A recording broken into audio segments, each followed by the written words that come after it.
go back to the phone lines, talk to Fernando. He's listening in St. Louis, Missouri on Bot Radio. Hi, Fernando. Yeah, hi.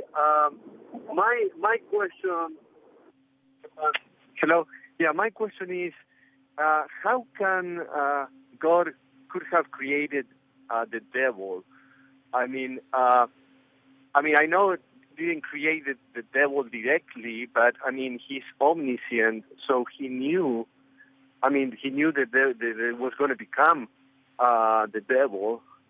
So that's what I have a problem with. If you can. Well, Fernando, do you have children? Yes.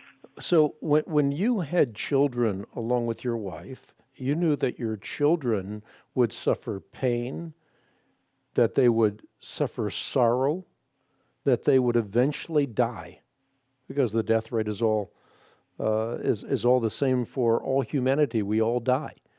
So you knew that all that would happen, and yet you were willing to love and lose as opposed to never loving at all. So even if you know you were going to lose a child, or the possibility exists that you would lose a child at a young age, you're still willing to have that child for the relationship that you would have with that child. Now, in the case of God, God created volitional beings because without that volition, love would be rendered impossible. And the fact that God knew that what was going to happen does not mean that what happened was fatalistically determined. The fact that you know what is going to happen does not mean that you are the causal agent of it either. We know things that happened in our past, even though we were not the causal agent of those things. God knows the past exhaustively, but he also knows the future exhaustively. So God created moral, volitional, rational beings in the imago Dei, in his image, so that we would have a relationship with him.